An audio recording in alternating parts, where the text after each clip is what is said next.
है आप सभी का सर्वज्ञ एग्जाम क्लासेस में। आज मैं आपको सिर्फ 2 मिनट में 20 क्वेश्चन कराने वाला हूं जो कि नदियों से बहुत ही संबंधित बहुत ही मोस्ट इंपोर्टेंट क्वेश्चन है हर परीक्षा के लिए। तो क्लास को स्टार्ट करते हैं। पहला क्वेश्चन देखते हैं, कौन सी नदी भ्रंश घाटी से होकर बहती है? तो आपको मालूम होगा सही आंसर है नर्मदा नदी, जो कि नर्मदा नदी भ्रंश घाटी से होकर बहती है।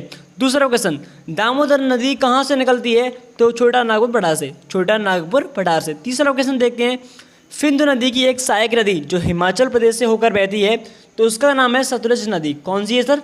सतलुज नदी। आपको पूरी मेहनत से पढ़ना है। क्वेश्चन नंबर 4 देखते हैं, कौन सी नदी सबसे अधिक पथ परिवर्तन करती है? उसका नाम है कोसी नदी। क्या नाम है? कोसी नदी। बेतवा नदी किस नदी से मिलती है? तो उसका सही आंसर है यमुना नदी। जो बेतवा नदी है वो यमुना से मिलती है। ओके। क्वेश्चन नंबर 6 देखते हैं, भारत में सबसे बड़ा नदी मुख किस नदी के मुख पर है? तो ध्यान देना है आपको, हुगली नदी के मुख पर भारत का सबसे बड़ा नदी मुख है। ठीक है। क्वेश्चन नंबर 7 देखते हैं, पराना तथा पराग्वे नदियों का संगम के बाद किसके नाम से जाना जाता है? तो लाप्लाटा नदी के नाम से। किसके नाम से? लाप्लाटा नदी के नाम से। क्वेश्चन नंबर 8 देखते हैं, कावेरी नदी का उद्गम स्रोत क्या है? तो ब्रह्मगिरी की पहाड़ियों से कावेरी नदी का उद्गम होता है। क्वेश्चन नंबर 9 देखते हैं, कावेरी नदी किस खाड़ी में गिरती है? सही आंसर है बंगाल की खाड़ी में। जो कावेरी नदी है वो बंगाल की खाड़ी में गिरती है। ओके। हाँ सर। क्वेश्चन नंबर 10 देखते हैं, कावेरी नदी जल विवाद मुख्यतः किन 2 राज्यों के मध्य है?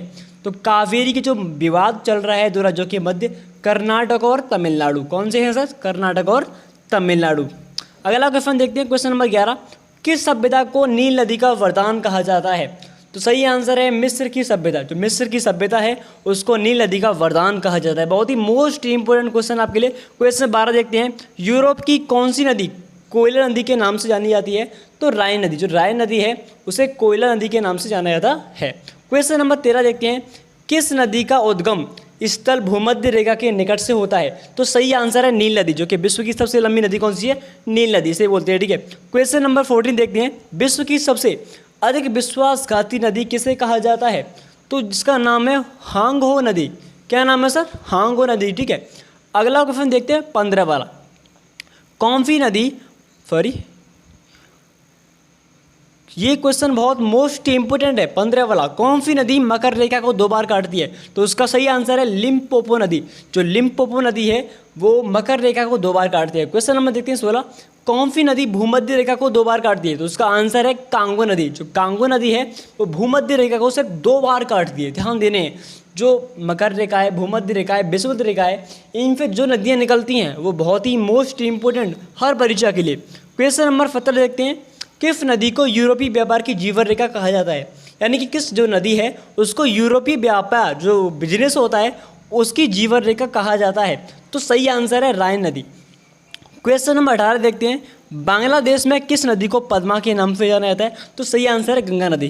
क्वेश्चन नंबर 19, किस नदी को तेल की नदी कहा जाता है? जिसमें तेल निकलता है तो उसका करेक्ट आंसर है नाइजर नदी को। क्वेश्चन नंबर 20 देखते हैं, रूस की सबसे महत्वपूर्ण नदी कौन सी है? तो सही आंसर है 21 क्वेश्चन और देख लेते हैं, लाल नदी किस देश से होकर बहती है? तो करेक्ट आंसर वियतनाम। ओके। आज मैंने आपको 21 क्वेश्चन कराए हैं। तो आज आपको ये क्लास कैसी लगी प्लीज़ कमेंट जरूर कीजिए, और अगर आप चैनल पर नए हो तो वीडियो को लाइक कीजिए और चैनल को सब्सक्राइब जरूर कीजिए। Thank you so much. मिलते हैं ऐसी इंटरेस्टिंग क्लास में। जय हिंद।